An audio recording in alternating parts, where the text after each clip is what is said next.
So far, we've looked at the foundational areas that support or impede a child's learning, these being social emotional learning, executive function skills, sensory motor development, and speech and language development. We've also learned about the challenges that students face in reading, writing, and math. We need to use all this information to differentiate, to individualize the program for the child. While this session is known as child study and IEPs, we sometimes also tend to refer to it as strategic individualized planning. The keywords being individualized because this session focuses on tiers 2 and 3 of the multi-tiered system of support.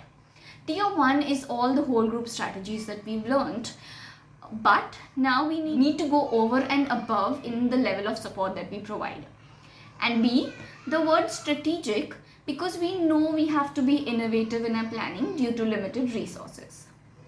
In this session, we are simply going to share with you how we go about this process of strategic individualized planning through child studies, IEPs, and vision statements. Now we know that each of our contexts are different and we can't say what exactly will work for you.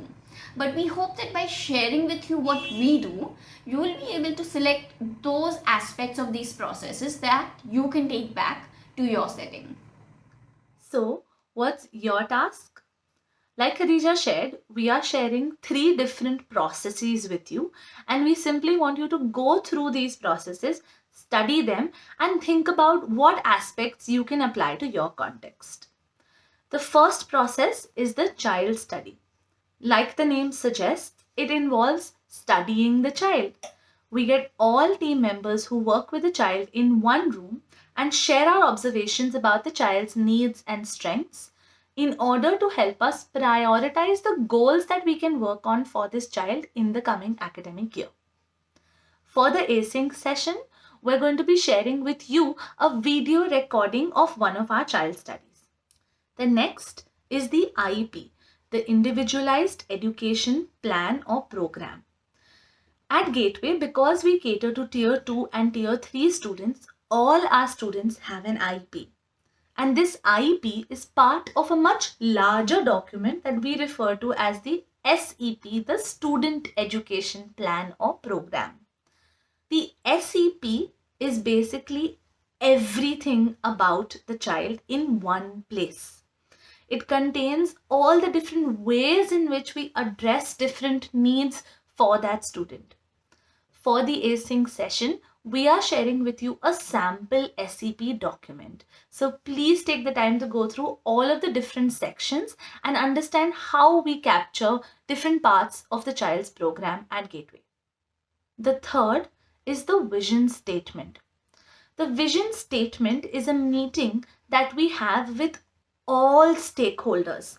This means that it includes parents, of course, but also extended family members. It can include teachers and therapists, both in and outside school, that may be working with the child. And in some cases, it even includes the student themselves. This is a space where we engage in more long-term planning, usually setting 5-year goals, and something that we find most productive to engage in when a child is ready to transition to high school. Again, for this async session, we are going to be sharing with you a vision statement meeting document that captures the conversations that occurred at the vision statement meeting. Of course, like I said, this is a sample document for you to study. After you have watched the child study video, studied the SCP document, and studied the vision statement document, we want you to put down your reflections in the Google form linked.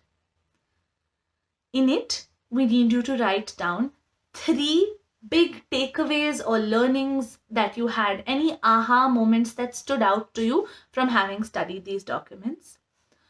2 ways in which you can see yourself putting this into practice at your setting. And don't worry, we'll help you figure this out quite a bit more at the sync session. And at least 1 question or query that you still have. But of course, feel free to share many more questions. When we meet you in the sync session, we will share our thinking behind these processes, go into a little bit more detail about how they are constructed, and of course, help you think through how you can apply any of these principles to your context to help your students as well. Have fun, and we'll see you at the sync session.